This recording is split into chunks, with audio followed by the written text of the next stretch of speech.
ஓம் ஸ்ரீ கணேசாய நமக. விநாயக புராணம் சாப்டர் 42 முனிபுத்திரரின் மோகன லீலைகள். இவ்வாறு இருந்து வரும்போது காசிராஜன் தன் குமாரத்திக்கு திருமணம் செய்ய விரும்பினான். அத்திருமணத்தை நடத்தி வைக்க தமது குலகுருவான காசிவரை அழைத்து செல்ல வேண்டுமென்று பரிவாரங்களுடன் அவரது ஆசிரமம் வந்து சேர்ந்தான். அப்போதுதான் காசிபர் சாதுர்மாசிய விரதம் தொடங்கியிருந்ததால் அவனுடைய வேண்டுகோளை ஏற்க முடியாதிருந்தது.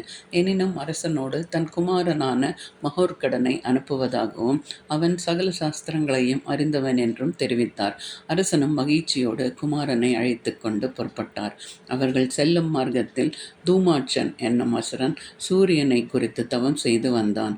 தேவாந்தகன் நராந்தகன் ஆகியோருக்கு சிறிய தகப்பனாவான் தூமாட்சகன். அவர்கள் செல்லும் நேரத்தில் அவன் தவத்துக்கு மெச்சி சூரிய பகவான் ஆயுதம் ஒன்றை அனுப்பினான். ஆயுதம் அசுரனை நோக்கி வந்து கொண்டிருந்தது. அந்த ஆயுதத்தை அசுரன் பெறக்கூடாது என்று விரும்பிய மகோர்கடர் இரதத்திலிருந்து பாய்ந்து அதை தமது திருக்கரத்தில் வாங்கி கொண்டார். அவரது கரஸ்பர்சம் பட்ட மாத்திரத்திலேயே அது பின்னும் வலுவலோகி உள்ளது. அசுரனை நோக்கி மகோர்கடல் அதை ஏவ அவன் தலையை அறுத்து உயிரை கொடுத்து மீண்டது. அதை கண்ட காசிராஜன் ரொம்பவும் நடுங்கிவிட்டான். தூமாட்சனை கொன்றது மூலம் நராந்தகனின் பகை வந்து விட்டது என்று பயந்தான். அப்போது தூமாட்சனின் மரத்தை அறிந்து அவனது புத்திரர் இருவர் பயங்கரமான ஆயுதங்களை ஏந்தி கொண்டு தகப்பனை கொன்றவனை அங்கேயே வதைத்து விடுவதாக கடும் வார்த்தைகளை கூறிக்கொண்டு ஓடி வந்தனர். காசிராஜன் அவர்களை கண்டதும் குலை நடுங்கி சப்த நாடியும் அடங்க பெற்றவனானான். தூமாட்சனின் புதல்வன் இருவரும் மகோர்கடலை பார்த்து, அடே பாலகா, என் தகப்பனார் உனக்கு என்ன தீங்கு இழைத்தார்? அவரை ஒரு காரணமும் இன்றி கொன்றுவிட்டாயே. இந்த க்ஷணமே உன் தலையை அறுத்து தள்ளுகிறோம் பார் என்று கர்ஜித்தனர். பின்னர், காசிராஜனே, இதற்கு நீ என்ன சொல்லுகிறாய்? உன் தூண்டுதலால் தானே இச்சிறுவன் இக்கொடுங்காரியத்தை செய்தான் என்று அரசனை நோக்கி கேட்டனர். காசிராஜன் அவர்கள் முன் கை கட்டி வாய் புதைத்து, குமாரர்களே, என்னை ஒன்றும் செய்ய வேண்டாம். என் புத்திரனுக்கு விவாகத்தை நடத்தி வைக்க காசிவரை அழைத்து வந்தேன். தான் வர இயலாததால் அவர் தன் குமாரனை அனுப்பி வைத்தார். சிறுவன் விளையாட்டுத்தனமாக இப்பிழை செய்துவிட்டான். இளம் கன்று பயம் அறியாது என்று கேள்விப்பட்டதில்லையா? இதனால் விளையும் விபரீதங்களை எண்ணி பார்க்காது விளையாட்டுத்தனமாக நடந்து கொண்டு விட்டான் என்று அவர்களிடம் கெஞ்சினான். அரசனின் வார்த்தைகளை கேட்ட மகோர்கடர், அரசே, நன்றாக இருக்கின்றன உன் வார்த்தைகள். என் தந்தையிடம் என்னை அழைத்து செல்வதாக சொல்லி அழைத்து வந்தீர்கள். வந்த இடத்தில் எனக்கு அபாயம் வந்திருக்கிறது. எதிரிகளோடு எதிர்த்து போரிட்டு என்னை காப்பாற்றாமல் அவர்களிடம் நல்ல வார்த்தைகளை கூறி கெஞ்சுகிறாயே. நராந்தகன் உன்னை விட பராக்கிரமம் வாய்ந்தவன். அவனிடம் பகை ஏற்பட்டால் உயிருக்கு ஆபத்து ஏற்படும் என்று நடுங்குகிறாயா? என் தந்தை என் கோபம் எப்பேற்பட்டது என்பது தெரியுமா? காசிபர் உன்னை சபித்தால் உன் குலத்துக்கே பெருங்கேடு விளையும் என்பதாவது உனக்கு தெரியுமா என்றார். காசிராஜனின் பாடு திண்டாட்டமாகிவிட்டது. எந்த பக்கமும் பேச முடியாது தவித்தான். மகோர்கடரின் மகிமையை உணராத அசுரர்கள் அவர் வார்த்தைகளை சிறுவனின் பயமற்ற வார்த்தைகளாக எண்ணி, அடே பாலகா, பயம் என்பது உனக்கு தெரியாது பேசுகின்றார். இப்போது அதை உணருவாய் என்று அவர் மீது பாய்ந்தனர். பகவான் அவர்கள் நெருங்கும் போது பெருமூச்சு ஒன்று விட அதன் வேகத்திலே அசுரர்கள் இருவரும் திக்குமுக்காடி மூச்சு விட்ட முடியாது இறந்தனர். அவர்களது சடலங்களை காற்றிலே தூக்கி செல்லப்பட்டு நராந்தகனின் அரண்மனையிலே போய் விழுந்தன. தூமாட்சனை கொன்றதோடு அவன் புத்திரர் இருவரையும் மகோர்கடர் கொன்றுவிட்டார் என்பதை அறிந்த நராந்தகன் பெரும் கோபம் கொண்டான். உடனே தன் வீரர்களை அழைத்து காசிராஜனுடன் செல்லும் மகோர்கடரை பிடித்து இழுத்து வருமாறு அனுப்பினான். வீரர்கள் அவ்வாறே புறப்பட்டு வந்து காசிராஜனும் மகோர்கடரும் செல்லும் ரதத்தை சூழ்ந்து கொண்டனர். அதை கண்ட மகோர்கடர் தொண்டையை கனைக்க அதன் பேரொலியிலே அவ்வீரர்கள் நடுநடுங்கி தரையில் விழுந்து உயிரை விட்டனர். நராந்தகன் அளவற்ற கோபம் கொண்டான். எத்தனையோ தவம் இருந்து அளவற்ற வரங்களை பெற்ற தன்னை கண்டு பயப்படாது தன்னால் அனுப்பப்படும் வீரர்களை அனாயசமாக கொன்று தள்ளும் மகோர்கடரை எவ்விதத்திலாவது கொன்று திரும்புமாறு மாயையில் வல்ல வீரர்கள் சிலரை அனுப்பினான். அவர்கள் தனித்தனியே பற்பல உருவங்களில் வந்து பகவானை எதிர்த்தனர். இதற்குள் காசிராஜன் தன் நகரத்தை நெருங்கிவிட்டான். அரசன் வருவதை அறிந்ததும் நகரம் முழுமையும் ஆனந்தத்தால் கொந்தளித்தது. அசுரர்களில் இருவர் புரோகிதரின் புத்திரர் போன்று வேஷமிட்டு அவர்கள் எதிரே ஓடி வந்தனர். விஷயத்தை அறிந்த மகோர்கடர் ஒன்றும் தெரிந்து கொள்ளாதவர் போல் ரதத்தை விட்டு இறங்கி அவர்களை எதிர்பட்டு ஆலிங்கனம் செய்து கொள்ள விழைத்தார். அசுரர்களும் பகவானை ஆலிங்கனம் செய்து கொள்ளும் நிலையிலேயே அமுக்கி அவரை கொன்றுவிட வேண்டுமென்று நிச்சயித்திருந்தனர். பகவான் என் கையிலே சிக்கியவன் எவன்தான் வேண்டியிருக்கிறான்? அசுரர்கள் இருவரும் பலரைப் போன்று பகவானால் கசக்கி எறியப்பட்டனர். பயங்கர புயற்காற்றின் வடிவில் ஒருவன் வந்தான். நகரம் முழுவதும் அதன் வேகத்தில் சிக்கி தத்தளித்தது. மகோர்கடர் தமது இடுப்பிலே அரைஞானாக கட்டியிருந்த ஆதிசேஷனை அவிழ்த்துவிட அவன் 1000 முகங்களோடு வரையை பிளக்க புயற்காற்று அடங்கியது. சக்தி இழந்து நின்ற அசுரர்களை பகவான் கைகளால் பிடித்து தூக்கி பம்பரம் போன்று சுழற்றி தரையில் அடித்துக் கொன்றார். அரண்மனை வாயிலின் முன்பு பெரும் பாறையாக ஒரு அசுரன் மன்னர் வரும் வழியை தடுத்து நின்றான். அதை கண்ட மகோர்கடர் அசுரனின் எண்ணத்தை அறிந்து ரதத்தை நிறுத்துமாறு செய்தார். அசுரே, நாம் விவாக காரியம் குறித்து முதலாக தங்கள் அரண்மனையில் பிரவேசிக்கிறோம். ஆகவே விநாயக பெருமானுக்கு தேங்காய் நிவேதனமிட்டு உள் நுழைவதே ஒத்தாகும். 1008 தேங்காய்களை கொண்டு வர சொல்லுங்கள் என்றார். அரசனும் அமைச்சர்களை அழைத்து தேங்காய்களை கொணருமாறு உத்தரவிட்டான். தேங்காய்கள் வந்ததும் தங்களை சூழ்ந்த நகரமாந்தர்களை நோக்கி ஒவ்வொருவரும் தேங்காய்களை எடுத்து சூறை போடுங்கள் என்றார் மகோர்கடர். மடார் மடார் என்ற பாறையில் மோதி தேங்காய்கள் நொறுங்கிய போது அசுரனால் பொறுக்க முடியவில்லை. தன் சுய உருவை எடுத்துக்கொண்டு அதி உக்கிரத்தோடு எழுந்தான். மகோர்கடர் தமது பரிசுவை எடுத்துவிட அவன் அலறிக்கொண்டு விழுந்து இறந்தான். மக்கள் ஆரவாரம் செய்து அவரை போற்றினர். பின்னர் அரசர் மகோர்கடரை அரண்மனைக்குள் அழைத்து சென்று சகல வித உபசாரங்களையும் செய்து மகிழ்ந்தான். மகோர்கடர் காசிராஜன் அரண்மனை சேர்ந்திருக்கிறார் என்பதை கேள்விப்பட்டதும் அவனுடைய புரோகிதர் தர்மதத்தர் அரண்மனைக்கு ஓடி வந்தார்.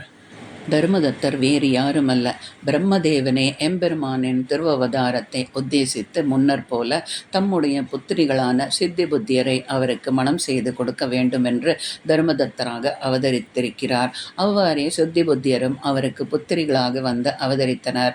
அரண்மனைக்கு ஓடோடி வந்த புரோகிதரை அரசன் வரவேற்று, சுவாமி, தாங்கள் இவ்வளவு அவசரமாக அரண்மனைக்கு வந்த காரணம் யாதோ என்று கேட்டான்.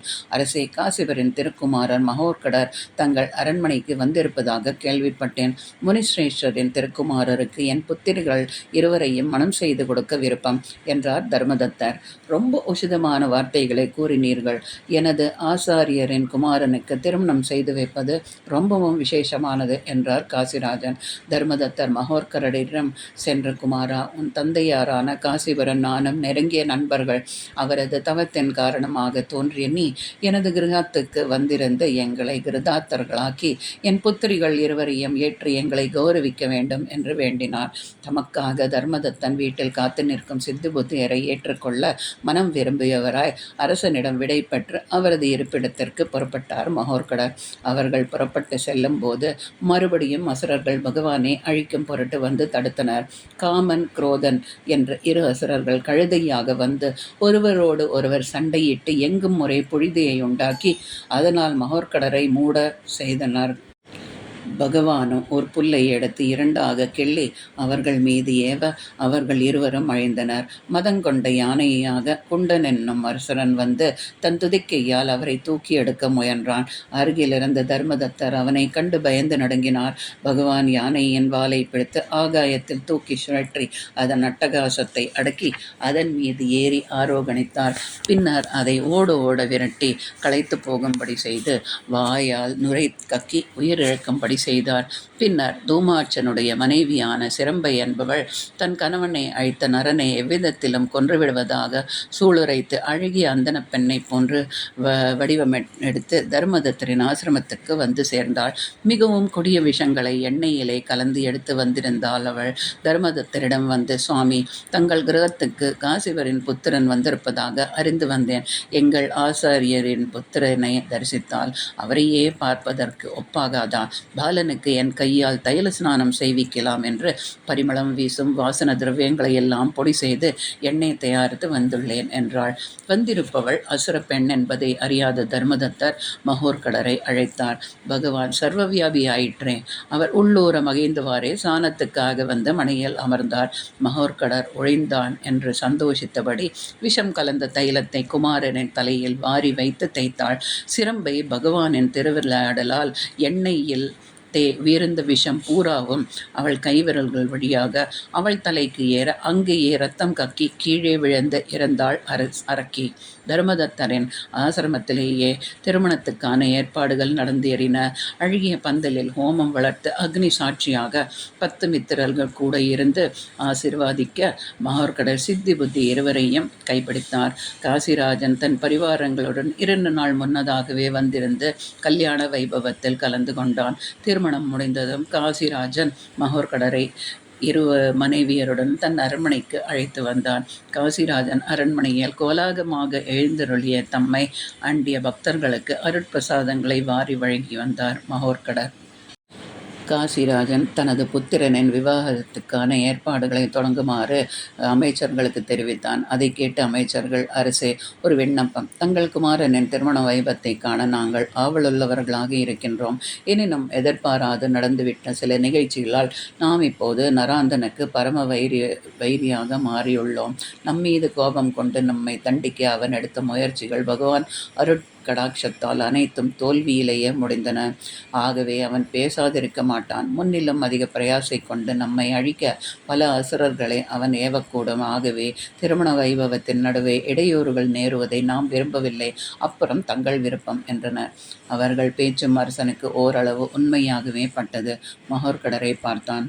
அவன் பார்வையிலிருந்து அவன் உள்ளங்கிடக்கையை அறிந்த பகவான், உங்கள் எண்ணப்படியே நடக்கட்டும். நராந்தகன் விரைவிலேயே நம்மால் அழிக்கப்படுவான் என்றார். அமைச்சர்கள் கூற்று உண்மை என்பதை அன்றிரவே உணர்த்தி விட்டது. நராந்தகனால் அனுப்பப்பட்ட 3 அசுரர்கள் காசி நகரம் வந்தனர். விதாரணன் என்பவன் பெருங்காற்றாக மாறி உக்கிரமாக வீசினான். மாட மாளிகைகள் கூட கோபுரங்கள் அதன் வேகத்தை தாங்க மாட்டாது இடிந்து சரிந்தன. மரங்கள் வேரோடு பிரிங்கி எறியப்பட்டன. ஜுவாலாமுகன் என்பவன் அக்னி உருவில் நகரத்திலே நுழைந்தான். அவன் தீக்கரங்கள் மாட மாளிகைகளை எல்லாம் விழுங்கின. எங்கு பார்த்தாலும் தீ ஜுவாலையாக எரிந்தது. மக்கள் அகப்பட்டதை சுருட்டி கொண்டு நகரத்தை விட்டு வெளியே ஓட பார்த்தனர். ஒரு சிலர் காற்றிலே தூக்கி வீசப்பட்டனர். நெருப்பிலே சிக்கி சிலர் உயிர் விழுந்தனர். எங்கும் ஒரே குழப்பமும் கூக்குரலும் மேலிட்டன. போதா குறைக்கு நகரத்து வாயிலில் வியாக்கிரமுகன் என்பவன் தனது வாயை திறந்து வைத்து கொண்டு தப்பி ஓடி வருபவர்களை விழுங்கினான். அரண்மனையில் ஒரே குழப்பம். அரசன் அலறி அடித்துக்கொண்டு மகோர்கரிடம் ஓடினான். சுவாமி, எத்தனையோ அபாயங்கள் நெருங்கிய போது அவற்றை இமைப்பொழுதில் நீக்கி அருளியுள்ளீர்கள். பெருங்காற்றை சுழண்டு அடிக்கின்றது. எங்கும் அக்னி தேவன் புகுந்து விளையாடுகின்றான். எத்தனையோ உயிர்கள் பலியாகிவிட்டன. கட்டடங்கள் தரைமட்டமாகிவிட்டன. என்ன காரணத்தால் எவ்வாறு அழிவு ஏற்பட்டுள்ளது என்பது புரியவில்லை. தேவரீர் எங்களை காப்பாற்ற வேண்டும் என்று கதறினான். அரசே, வருந்தாதே. இவ்வளவு நராந்தகனால் ஏவப்பட்ட அசுரர்களின் காரியமே. நொடிப்பொழுதில் எல்லாவற்றையும் நீக்கிவிடுகின்றேன் என சொல்லி கமண்டலத்தை எடுத்து அதிலிருந்த நீரை கையில் ஊற்றி ஊழித்தீயை போன்று வீசும் அக்னியையும் வாயுவையும் நோக்கி தெளித்தார். அடுத்த கணம் காற்றும் நெருப்பும் அடங்கி அவ்வுருவில் இருந்த அசுரர்கள் இருவரும் நீராக போனார்கள். அதே நேரத்தில் அவர்களால் அழிக்கப்பட்ட பொருள்கள் அனைத்தும் மீண்டும் அதே உருவில் எழும்பின. தீக்கும் காற்றுக்கும் இரையான உயிர்கள் பிழைத்து எழுந்தன. அரசன் மகிழ்ச்சி பெருக்கத்தோட மகோர்கடரை கட்டித் தழுவி தனது ஆனந்தத்தை வெளிப்படுத்தினார். பின்னர் மகோர்கடர் நகரத்து வாயிலுக்கு சென்று அங்கு பயங்கரமாக வாயை திறந்து கொண்டிருக்கும் அசுரனின் கீழ் வாயில் ஏறி நின்று விஸ்வரூபம் எடுத்தார். அவன் மேல்வாய் பிளந்து போக அலறி வீழ்ந்து இறந்தான். அவனால் விழுங்கப்பட்ட மக்களும் உயிரோடு வெளிப்பட்டு தங்களை காத்து ரட்சித்த மகோர்கடரை வணங்கி துதித்தனர். மறுநாள் அரசன் மகோர்கடரை கௌரவிக்க அவருக்கு தன் அரண்மனையிலே விருந்து அளித்தான். பட்டத்து மகிழ்ச்சி தன் கையாலேயே பலகாரங்களை செய்து வந்து பகவானுக்கு நிவேதித்தாள். அவர்கள் மகிழ்ச்சியோடு உண்ணும் போது வியக்கத்தக்க நிகழ்ச்சி ஒன்று அங்கு நிகழ்ந்தது. ராகஜ மகிழ்ச்சி பகவானுக்கு சில பதார்த்தங்களை கொண்டு வரும்போது அவர் தட்டிலே அரண்மனையிலே செய்யாத வேறு சில பதார்த்தங்களும் இருக்க கண்டாள். சுவாமி, இதென்ன ஆச்சரியமாக இருக்கிறது. தங்கள் தட்டிலே காணப்படும் பதார்த்தங்கள் நம் அரண்மனையில் செய்யப்பட்டவை அல்லவே. எப்படி இங்கு வந்தது என்று ஆச்சரியத்தோடு கேட்டான் அரசன். அரசே, நமது அன்பர்களில் குருசுண்டி என்பவர், அவர் எம்மை இடையராது பூஜித்து எமது திருவுருவத்தையே தமது உடலில் தாங்கியுள்ளார் என்று சதுர்த்தி விதமல்லவா அவர் எம்மை நினைத்து பதார்த்தங்களை அன்போடு நிவேதனம் செய்துள்ளார். இங்கே தட்டில் வந்து அவை எம்மை அடைந்தன என்றார் மகோர்கடர். அதை கேட்ட ராசிராஜன் பரவசமடைந்தவனாய், சுவாமி, இவ்விதம் தங்கள் திருக்கடாட்சம் பெற்ற அவ்வடியாரை கண்டு தரிசித்து அவரை உபசரிக்க வேண்டுகிறேன். தாங்கள்தான் என் நாவலை நிறைவேற்ற வேண்டும் என்று கோரினான். உன் மனோபீஷ்டம் நிறைவேறும். தண்டகவனத்தில் பிருஷுண்டி தங்கியிருக்கிறார். அவரை சென்று வணங்கி, உன் புத்திரனின் விவாகம் நிமித்தம் நான் இங்கு எழுந்தருளி இருப்பதை தெரிவித்து அழைத்து வர சொன்னதாக கூறு என்றார் மகோர்கடர். அன்றைய தினமே காசிராஜன் தன் பரிவாரங்களுடன் தண்டகவனத்துக்கு சென்றான். அங்கு தவத்தில் ஈடுபட்டிருந்த முனிவரை கண்டு வணங்கி அவரிடம் தான் வந்த காரியத்தை கூறினான். முனிஸ்ரேட்டா, சதுர்த்தி அன்று தாங்கள் நிவேதித்த பலகார வகைகள் எனது அரண்மனையில் போஜனம் செய்து கொண்டிருந்த மகோர்கடரின் தட்டிலே தோன்றின. அப்போது அவரை கேட்க மகோர்கடல் தங்கள் விருந்தாத்தத்தை தெரிவித்தார். அதை கேட்டது முதல் தங்களை கண்டு பணிந்து நல்லாசி பெற வேண்டும் என்று புறப்பட்டு வந்தேன். மகோர்கடர் தங்களை அழைத்து வருமாறு சொல்லி அனுப்பினார். அடியேன் மீது கருணை கொண்டு எனது அரண்மனைக்கு விஜயம் செய்ய வேண்டும் என்று வேண்டினான். அரசே, தாங்கள் கூறுவது எனக்கு விளங்கவில்லை. மகோர்கடர் யார் என்று கேட்டார் பிருசுண்டி. சுவாமி, காசிவருக்கும் அதிதிக்கும் புத்திரராக மகோர்கடர் என்ற நாமத்தோடு விநாயகமூர்த்தி அவதரிக்கிறார் என்ற அரசன் தான் காசிவரின் ஆசிரமம் தேடி சென்றது முதல் அதுவரை பகவான் நிகழ்த்திய திருவிளையாடல்களை விவரித்தான். அதை கேட்டு ஆனந்த பாஷ்பன் கண்களிலிருந்து வழிந்தோட பிருசுண்டி, அரசே, எங்கே உன் கண்களை சிறிது மூடி பின்னர் திற என்று சொல்லி அவரது தலைமேல் தமது கரத்தை வைத்து மெல்ல தடவினார். கண்களை திறந்து பார்த்த அரசன் தன் அரண்மனையில் மகோர்கடரின் முன்பு இருப்பதை கண்டு திடுக்கிட்டான். தண்டகவனத்தை விட்டு அவன் எப்படி இங்கு வந்தான்? அரசே, ஏன் வந்து விட்டாய்? பிருசுண்டி வரவில்லையா என்று புன்வுரித்தபடியே மகோர்கடரின் பாதங்களில் பணிந்து எழுந்த அரசன், சுவாமி, இதென்ன மாயம்? எனக்கு ஒன்றும் விளங்கவில்லையே என்று தான் தண்டகவனம் சென்றது முதல் நடந்ததை அவரிடம் விவரித்தான். அரசே, இப்போது நீ அவரிடம் சென்று கஜானனர் அழைப்பதாக கூறு என்று சொல்லி அவனை ஆசீர்வாதித்தார். அவனை குனிந்து நமஸ்கரித்து எழுந்த அரசர் தான் முன்பு போல் பிருசுண்டியின் முன்பு இருப்பதை கண்டார். பேராச்சரியம் கொண்டவனாய் எல்லாம் பகவானின் திருவிளையாடல் தான் என எண்ணி அவரை பணிந்து கஜானனர் அவரை அழைத்து வரும்படி சொன்னதாக கூறவே பிருசுண்டி அளவில்லா ஆனந்தம் கொண்டு அப்போதே புறப்பட்டு விட்டார். காசிராஜன் அரண்மனையை அடைந்ததும் பிருசுண்டி முனிவர் கஜானனர் எங்கே என்று வினவ தெருவிலே தன்னோடு ஒத்த சிறுவர்களுடன் இருந்த மகோர்கடரை காட்டினான் அரசன். அவரை கண்டதும் பிருசுண்டி சிறிது நேரம் தயங்கி நின்றார். அவரா கஜானனர்? இல்லையே, இல்லவே இல்லை. கஜானனர் இவ்விதம் இருக்க மாட்டார். மனம் குழம்பி அவர் தத்தளிக்கும் போது மகோர்கடர் பக்தனின் உள்ளப்பாங்கினை அறிந்து அப்போதே 10 கைகளுடன் ஆனை முகத்தோடு திருமுடியில் நவரத்ன கிரீடத்தில் சந்திரன் பிரகாசிக்க சித்தி புத்திய இருபுறங்களிலும் அமர்ந்திருக்க சிங்க வாகனத்தில் ஆரோகணித்தவராக காட்சி தந்தார். பிருசுண்டி முனிவர் மெய்மறந்து அக்காட்சியை கண்டு ஆனந்த கூத்தாடினார். பக்தர்களின் விருப்பத்துக்கேற்ப அவரவர் உள்ளத்தில் தோன்றும்படியாக அவர்களுக்கு காட்சி தரும் எம்பெருமானின் திருவிளையாடலை எண்ணி எண்ணி மகிழ்ந்தான் அரசன். இருவரையும் தமது அரண்மனையில் இருத்தி பலவித உபசாரங்களை செய்து வைத்தான். இப்படி இருந்து வரும்போது நராந்தகன் மகோர்கடனின் அழிவு குறித்து இன்னும் அநேக அசுரர்களை அனுப்பி வந்தான். மேகன் என்னும் அசுரன் ஜோதியன் போல வந்து அரசனின் சபைக்கு வந்தான். அரசே, நாம் பொருளை உத்தேசித்து தங்களிடம் வரவில்லை. நாட்டுக்கு ஏற்பட போகும் கஷ்டங்களை பற்றி தெரிய வரவே தங்களுக்கு தெரிவிக்கலாம் என வந்தேன் என்றான். என்ன, நாட்டுக்கு கஷ்டங்கள் ஏற்பட போகின்றனவா? தயவு செய்து அவற்றை சொல். அதற்கு பரிகாரம் ஏதாவது சொல்ல முடியுமா என்று கேட்டான் அரசன். ஓ, அதை சொல்கிறேன் அரசே. தாங்கள் முனிக்குமாரன் ஒருவரை அழைத்து வந்து தங்கள் அரண்மனையில் வைத்து கொண்டிருக்கிறீர்கள். அவன் ஜாதக விசேஷம் சரியில்லை. அதனால் தங்களுக்கு எத்தனையோ தடங்கல்கள் ஏற்பட்டிருக்க வேண்டும். அச்சிறுவன் யார் தெரியுமா? விக்னராசனான அவன். இருக்கும் இடங்களில் விக்னங்கள் ஏற்பட்டு கொண்டே இருக்கும். அவனை காட்டுக்கு விரட்டி விடுங்கள். அப்போது தங்கள் நகரத்துக்கு ஏற்பட இருக்கும் ஆபத்துகள் தானே மறைந்துவிடும். இல்லையேல் பெருந்த விளைவுகள் நிகழப்போகின்றன என்றான். அவன் சொன்ன வார்த்தைகளை கேட்டு அரசன் மிகவும் பயந்தவனைப் போன்று நடித்தான். அவன் நராந்தகனால் ஏவப்பட்ட அசுரனை என்பதை அறிந்து கொள்ள தாமதமாகுமா என்ன? அவனுக்கு மகோர்கடர் கையாலேயே அழிவு உண்டாக செய்ய வேண்டும் என்ற எண்ணம் கொண்டவனாய், நான் மதிமோசம் போய்விட்டேனே. அந்த அதை சிறுவனன் என்று எண்ணி அரண்மனைக்கு அழைத்து வந்து விட்டேன். அதனால்தான் எனக்கு இத்தனை இடுக்கண்கள் நேர்ந்தனவா? ஐயா, தாங்களே அச்சிறுவனை காட்டிலே கொண்டு போய் விடுங்கள் என்றான். ரொம்ப மகிழ்ச்சி அரசே. தங்கள் உத்தரவுக்கு நான் என்றும் காத்திருக்கிறேன். எங்கே அந்த பயல் என்று கேட்டான் ஜோசியன். அரண்மனை வீதியில் சிறுவர்களோடு விளையாடி கொண்டிருக்கும் மகோர்கடரிடம் அவனை அழைத்து செல்லுமாறு காவலர்களுக்கு உத்தரவிட்டான் அரசன். ஜோசியன் வருவதைக் கண்ட மகோர்கடர் அவன் வஞ்சக எண்ணத்தை அறிந்து, ஒன்றும் தெரியாதவரா, ஐயா, இந்த பட்டணத்துக்கு ஏதேதோ அபாயங்கள் வரப்போவதாக மக்கள் பேசிக் கொள்கிறார்களே, யாரோ ஜோசியர் ஒருவர் வந்து அரசனுக்கு அறிவித்தாராமே என்று கேட்டார். ஆம், நான் தான் அந்த ஜோசியன். இப்பட்டணத்தில் இன்றும் 3 நாட்களுக்குள் பெருத்த அபாயம் ஏற்படும். என்னோடு வந்தாயானால் காட்டிலே 3 தினங்கள் இருந்துவிட்டு அபாயம் நீங்கியதும் நகரத்துக்கு திரும்பலாம் என்றான் அவன். ஐயா, தங்கள் கருணையே கருணை. ஏழை அந்தன சிறுவன் மீது தங்களுக்கு எவ்வளவு அன்பு! இதை என அபிமானமாக பெற்றுக்கொள்ளுங்கள் என்று தமது மாலையை கழற்றி அவன் கழுத்திலே போட்டார் மகோர்கடர். அந்த க்ஷணமே அவன் இருந்து சாம்பலானான். அடுத்த ஒரு நாள் சிறுவர்களோடு மகோர்கடர் தோப்பிலே விளையாடிக் கொண்டிருக்கையில் அவரை கொல்லும் எண்ணத்தோடு பாழும் கிணறாகவும் தவளையாகவும் உருவெடுத்து வந்த அசுரர்களை விளையாட்டாக கிணற்றுள் இறங்கி மண்ணெடுப்பதாக சொல்லி அவர்களை அழித்தார். இவ்வாறாக அனுப்பப்படும் அசுரர்கள் ஒருவராவது திரும்பி வராது மகோர்கடரால் அழிக்கப்படுவதை அறிந்த நராந்தகன் பெரும் கோபம் கொண்டு தம்பியர் மூவரையும் அழைத்து எப்படியாவது அவரை கொன்று திரும்புமாறு உத்தரவிட்டான். அவர்களும் சகோதரனுக்கு எவ்வளவோ ஆதரதல் வார்த்தைகளை கூறி அவன் ஆசி பெற்று புறப்பட்டனர். அந்தகாசுரன் காசிப்பட்டணம் முழுமையும் மாய இருளாக கவித்து கொண்டான். மக்கள் பகலிலேயே இருள் கவிழ்ந்து கொண்டது என வருந்தினர். துங்காசுரன் வானளவாகவும் சிகரங்களையும் பாறைகளையும் கொண்ட மலையாக வந்து சூழ்ந்து கொண்டான். அம்பாசுரன் மேகமாக மாறி இடைமின்னல்களாக நகரத்தை திடுக்கிட செய்து மழையை வர்ஷித்தான். மக்கள் சொல்லுண்ணா துயரம் அடைந்தனர்.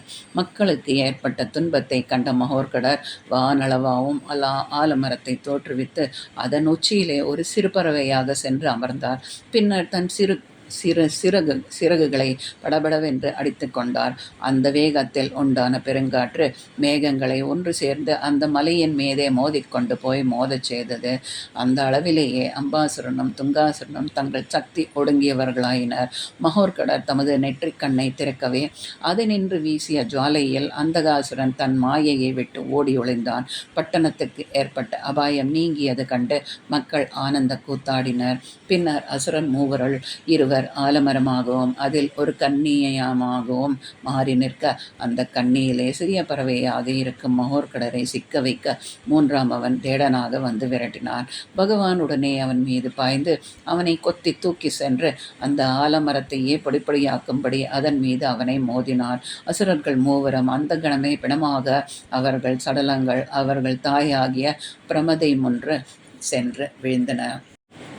குமாரர்கள் இறந்ததைக் கண்ட அவள் தன் நாயகனான பதங்காசூரனை அழைத்து வர ஆள் அனுப்பினாள். பதங்காசுரன் ஏற்கனவே மகோர்கடரால் துவம்சம் செய்யப்பட்டதை இதுவரை அவள் அறிந்ததில்லை. இப்போது அதை அறிந்தபோது மிகவும் துயருற்று தன் நாதனையும் புத்திரர்களையும் கொன்றவனை எப்படியும் அழித்து விடுவதாக சபதம் செய்து கொடிய விஷம் கலந்த தின்பண்டங்களை எடுத்துக்கொண்டு அதித்தி வேடத்தில் காசிப்பட்டணம் சென்றாள். ராஜமகிழ்ச்சியும் அவளை மகோர்கடனின் தாயா என்று எண்ணி அவளை மகிழ்ச்சியோடு வரவேற்று உபசரித்து முனிவரை அழைத்து வராது அவள் மட்டும் தனியே வர காரணம் என்னவென்று கேட்டான். புத்திரனை பிறந்து இருக்க முடியவில்லை என்றும் உடனே அவனை அழைத்து செல்ல வேண்டும் என்றும் தெரிவித்தாள் அரக்கி. அரசனும் முனிபத்திரையும் வந்திருப்பதை கேட்டு ஓடி வந்து அவளை பணிந்தான். மகோர்கடரை அழைத்து செல்ல அவள் வந்திருப்பதை அறிந்தபோது அரசன் ரொம்பவும் வேதனை அடைந்தான். விரைவிலேயே தன் புத்திரனின் விவாகத்தை முடித்து மகோர்கடரை ஆசிரமத்தில் கொண்டு வந்து சேர்ப்பதாகவும் அதுவரை அவரை அங்கிருந்து பிரித்திருக்க முடியாது என்றும் மன்றாடினான். அந்த சமயத்தில் மகோர்கடர் அங்கு வரவே, மகனே வந்தாயா? எத்தனை நாட்கள் உன்னை பிரிந்திருந்து நான் என்ன பாவம் பண்ணினேன்? கண்ணே இங்கே வாடா என்றெல்லாம் அரக்கி கொஞ்சியவளாக அவனை இழுத்து அணைத்து முத்தமிட்டு தான் கொண்டு வந்திருந்த தின்பண்டங்களை அவருக்கு அளித்தாள். பகவான் உள்ளூர சிரித்தபடி அவற்றை வாங்கி மகிழ்ச்சியாக புசித்தார். அந்த க்ஷணமே அவற்றில் கலந்திருந்த விஷங்கள் பகவானின் அருளால் அரக்கியின் தலையிலேற பெருத்த அலறலோடு அவள் கீழே விழுந்து உயிரை விட்டாள். வந்திருப்பவள் அரக்கி என்பதை அரசன் அறிந்தபோது பகவானின் மகிமையை எண்ணி எண்ணி மகிழ்ந்தான். மகோர்கடரின் சக்தியை காண காண நகரத்து மக்களுக்கு அவரிடம் பக்தி ஏற்பட்டு அவரை தங்களது கிரதத்துக்கும் அழைத்து அமுது செய்விக்க வேண்டும் என்று ஆசை உண்டாயிற்று. அரசனிடம் சென்று தங்கள் விருப்பத்தை வெளியிட்டனர். நகரமாந்தர்கள் ஒவ்வொருவர் வீட்டுக்கும் ஒரு நாள் போவதென்றால் அநேக நாட்கள் ஆகும் என்று அரசன் அவர்கள் கோரிக்கைக்கு இணங்க தயங்கினார். அப்போது அங்கே வந்த மகோர்கடர் மக்களின் விருப்பத்தை அறிந்து, அரசே, என்ன தயக்கம், நாளையே அவர்கள் விருப்பத்தை நாம் நிறைவேற்றுவோம் என்று சொல்லி மக்களை நோக்கி, அன்புமிக்க நகரமாந்தர்களே, உங்கள் விருப்பப்படி நாளை நாம் உங்கள் கிரகத்துக்கு வந்து விருந்து சாப்பிடுவோம். அதற்கான ஆயத்தங்களை செய்யுங்கள் என்றார். மக்கள் குதூகலத்தோடு மறுநாளைய விருந்துக்கான ஏற்பாடுகளில் இறங்கினார். அந்நகரத்திலே சுக்கிரர் என்ற ஒரு ஏழை அந்தணர் இருந்தார். இவர் தினமும் யாசகத்திற்கு சென்று கிடைத்தவற்றை கொண்டு ஜீவனம் செய்து வந்தார். மற்றவர்களைப் போன்று தனது கிரகத்திலும் மகோர்கடருக்கு அமுது செய்விக்க விரும்பினாள் அவரது தர்ம பத்தினியான வித்துருமை. ஆனால் சோதனையாக அன்றைய தினம் ஒரு பிடி அரிசி கூட அவருக்கு கிடைக்கவில்லை. வருத்தத்தோடு வீடு திரும்பிய சுக்லர் மனைவியிடம் தமது துரதிருஷ்டத்தை தெரிவிக்க வீட்டிலே அரிசி தவிட்டினால் ஏதாவது பலகாரம் செய்து வைக்குமாறு சொன்னார். இந்த சமயத்தில் சனகர் முதலான முனிவர்கள் மகோர்கடரை தரிசிக்க அரண்மனைக்கு வந்தனர். அரசன் வந்தவர்களை வரவேற்று உபசரித்தான். பகவான் அவர்களோடு மகிழ்ச்சியால் உரையாடி கொண்டிருக்கையில் நகரத்து மாந்தர்கள் அவரை விருந்துண்ண அழைக்க வந்தனர். பகவானும் அவர்களை வீடு திரும்பி இலை போடுமாறு சொல்லி அனுப்பினார். வீடு திரும்பிய மக்கள் அங்கே தமக்கு முன்னதாகவே பகவான் வந்து அமர்ந்திருப்பதைக் கண்டு திகைத்தனர். அரண்மனையில் அரசனோடும் ஜனசாதியரோடும் அமர்ந்து ஆனந்தமாக விருந்துண்ணும் அதே சமயத்தில் மகோர்கடர் நகரத்து மக்கள் அத்தனை பேர் வீட்டிலும் அமுதுண்டார். மக்கள் ஒவ்வொருவரும் மகோர்கடர் தமது வீட்டுக்குத்தான் வந்திருப்பதாக எண்ணி மகிழ்ந்து பகவானுக்கு பலவிதமான ஆகாரங்களை நிவேதித்து தங்கள் மனோரதம் நிறைவேற பெற்றனர். இங்கே சுக்லரோ அரிசி தவிட்டை பகவானுக்கு நிவேதிக்க விரும்பவில்லை. ஆகவே அவரை அழைக்காது வீட்டிலேயே தங்கிவிட்டார். மகோர்கடர் அவருக்கும் தமது அனுகிரகத்தை அளிக்க விரும்பி அவரது வீட்டை தேடி தானே சென்று கதவை தட்டினார். கதவை திறந்தபோது வெளியிலே மகோர்கடர் இருப்பதைக் கண்டு சுக்கிலர் ஆச்சரியமடைந்தார். ரொம்ப தாமதமாகிவிட்டது, பசியோடு காத்திருப்பீர்களே என்று சொல்லியவாறு உள்ளே வந்தார் மகோர்கடர். வீடு தேடி வந்த பின்னும் பேசாதிருப்பது அழகன்று. வித்துருமை ஓடி வந்து மகோர்கடரின் பாதங்களை கழுவி அவருக்கு உபசாரம் செய்து இலை போட்டாள். அரிசி தவிட்டில் செய்த பலகாரங்களை பகவானின் இலையிலை வைக்கும் போது தங்கள் நிலை இவ்வாறு ஆகிவிட்டது என்று வித்துருமை சுக்லர் இருவரும் மனவேதனைப்பட்டனர். மகோர்கடர் அந்த பலகாரங்களை ஆசையோடு எடுத்து வாயில் போட்டுக்கொண்டு, ஆஹா, என்ன ருசி, இது போன்று நான் இதுநாள் வரை உண்டதில்லையே என்று பாராட்டினார். சுக்லர் அவருக்கு முன்பு சாஷ்டாங்கமாக வீழ்ந்து, சுவாமி, எங்களை மன்னிக்க வேண்டும், இன்று காலையிலிருந்து ஏறாத வீடு இல்லை, ஆயினும் ஒரு பிடி அரிசி கூட கிடைக்கவில்லையே என்று கண்ணீர் விட்டார். ஏன் வருத்தப்படுகிறீர்கள்? இந்த பலகாரங்கள் ருசி இல்லையா என்ன? எந்த பொருளையும் மனப்பூர்வமாக கொடுத்தாலே போதும் என்று அவர்களை தேற்றினார். தம்பதிகள் இருவரும் மகோர்கடரை பணிந்து எழுந்தனர். அங்கே மகோர்கடரை காணவில்லை. 10 கரங்களோடும் தும்பிக்கை முகத்தோடும் சித்து புத்தியர் இரு பக்கங்களிலும் அமர்ந்திருக்க சிங்க வாகனத்தில் பகவான் காட்சியளித்தார். சுக்லரும் வித்துருமையும் தங்களிடம் பகவான் கொண்ட கருணையை எண்ணி எண்ணி வியந்து அவரை வலம் வந்து பணிந்து துதித்தனர். பகவானிடம் என்றும் குன்றாத பக்தியை கொடுக்குமாறு பிரார்த்தித்தனர். சகல சௌபாகியங்களுடனும் பல காலம் வாழ்ந்திருந்து பின்னர் தமது திருவடிகளை அடையுமாறு அவர்களுக்கு அனுகிரகித்து மறைந்தார் பகவான். நராந்தகன் தான் எடுத்துக்கொண்ட முயற்சிகள் அனைத்தும் வீணானதையும் தான் அனுப்பிய அசுரர்கள் ஒவ்வொருவரும் மகோர்கடரால் வதைக்கப்பட்டதையும் கண்டு இனி தானே நேரிடையாக யுத்தத்துக்கு சென்று அவரை அழிக்க வேண்டும் என்ற முடிவுக்கு வந்தான். உடனே அமைச்சர்களையும் படைத்தலைவர்களையும் அழைத்து யுத்தத்துக்கு தயாராகுமாறு உத்தரவிட்டான். நாடு நகரங்களிலிருந்து அசுர வீரர்கள் வந்து கூடினர். எல்லா வீரர்களையும் ஒழுங்குபடுத்தி அணிவகுத்து படைத்தலைவர்கள் தம் தம் ரதங்களிலும் யானைகளிலும் குதிரைகளிலும் பெண் தொடர்ந்து வர நரகாந்தகன் சகல அஸ்திரங்களையும் கை கொண்டு காசி நகரம் நோக்கி புறப்பட்டான். தூதர்கள் மூலம் அசுரப்படைகள் யுத்த சன்னத்தோடு புறப்பட்டு வருவதை அறிந்த காசிராஜன் மகோர்கடரை சரணடைந்தான். அவனுடைய மந்திரிகள் பகவானின் அற்புத திருவிளையாடல்களை கண்ணுற்றனர். எனினும் அசுரேந்திரனான நராந்தகன் தேவர்களாலேயே அழிவற்றவன். ஆதலால் அவனை எதிர்ப்பது கடினம் என்றும் அவனிடம் பணிந்து விடுவதே உத்தமம் என்றும் எண்ணினான். எண்ணினார்கள். மகோர்கடல் அவர்களது அறியாமையை சுட்டிக்காட்டி கவலையை விடுத்து யுத்தத்துக்கு தயாராகுமாறு சொன்னார். நகரத்துக்கு வெளியே அசுரப்படைகளுடன் காசிராஜனின் படைகளும் சந்தித்தன.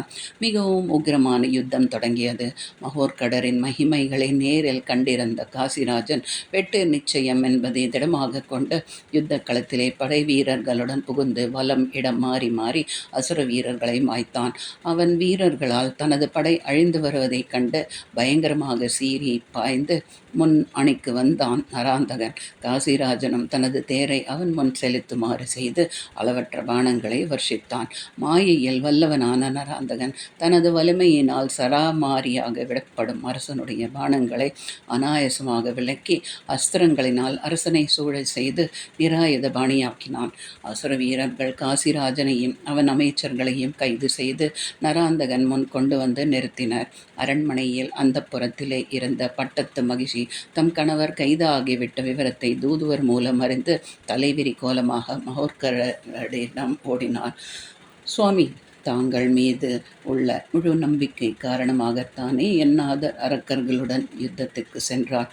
இப்போது அவர் அரக்கர்களால் சிறைப்படுத்தப்பட்டு விட்டாராம். ஐயா, இனி நான் அவரை உயிரோடு காண்பேனா என்று புலம்பினாள். அம்மா, கவலைப்படாதே. நீ அந்த புறத்துக்கு சென்று உன் நாதர் வரவை எதிர்பார்த்து காத்திரு.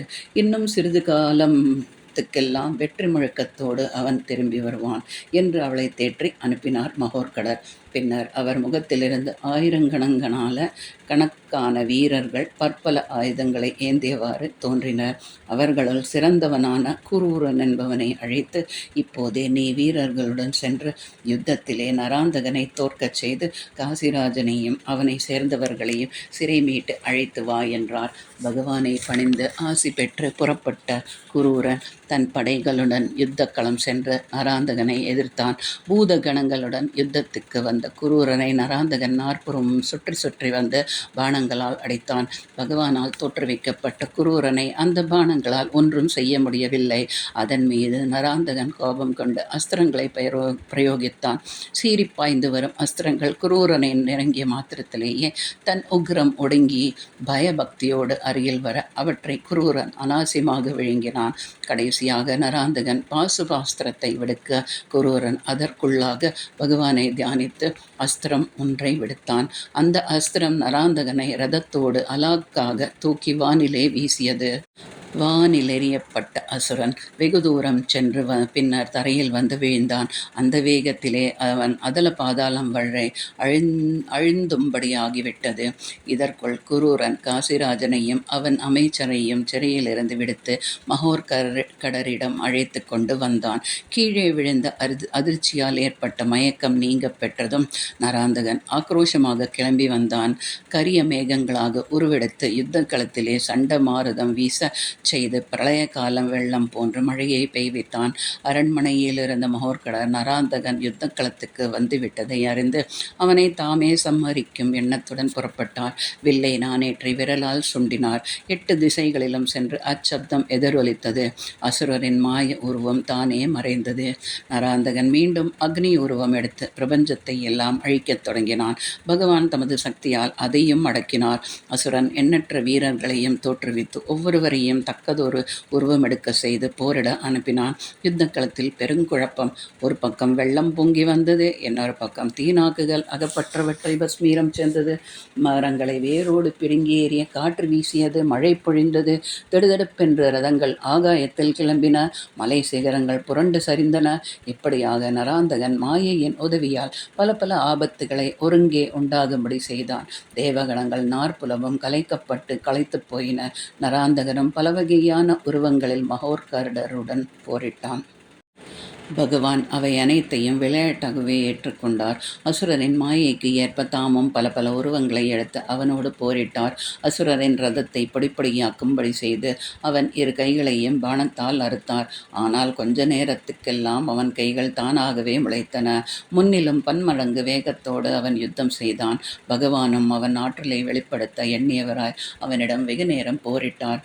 அதை கண்ட நராந்தகன் மகோர்கடர் களைத்து விட்டார் என்று எண்ணினார். தன்னை வெற்றி கொள்ள முடியாமல் தனது பானங்களை தடுத்து சமாளித்து வருகிறார் என்று நினைத்தான். அடை குழந்தாய், இன்னும் ஏன் வீணாக ஆசை வைத்திருக்கிறாய்? என்னை அழிக்க இவ்வுலகில் யாருமே கிடையாது. என்னைப் போல் நீயும் அநேக வரங்களை பெற்றிருப்பதால் எனது பானங்களுக்கு இரையாகாது சமாளித்து வருகிறாய். எவ்வளவு காலம்தான் உன்னால் எனக்கு ஈடு கொடுக்க முடியும்? இப்போதே உன்னை எச்சரிக்கை செய்கிறேன். யுத்த களத்தை விட்டு ஓடிவிடு, இல்லையேல் உன் உயிருக்கு ஆபத்து தான் என்று ஏராளமாக பேசினான். நராந்தகா, போதும் உன் சுயபுராணம். கடைசியாக உனக்கு எச்சரிக்கை செய்கிறேன். என்னை பணிந்து மன்னிப்பு கேள், உன் கௌரவம் அழியாது நிற்கும் என்றார் மகோர்கடர். அவர் வார்த்தைகள் அவன் காதிலே ஏறியதாக தெரியவில்லை. அவன் பானங்களை பூட்டி அவர் மீது தொடுத்தான். எம்பெருமானுக்கு இப்போதுதான் கோபம் வந்தது. தமது தந்தையாரால் அளிக்கப்பட்ட பினாகம் என்ற ஆயுதத்தை எடுத்துவிட்டு அசுரனின் தலையை கொய்து வருமாறு உத்தரவிட்டார். அடுத்த க்ஷணமே பினாகம் சீறி பாய்ந்து நராந்தகன் சிரத்தை துண்டித்து திரும்பியது. பினாகத்தால் துண்டிக்கப்பட்ட நராந்தகனின் சிரம் தேவலோகத்திலிருந்து தேவாந்தகன் முன் வந்து வீழ்ந்தது.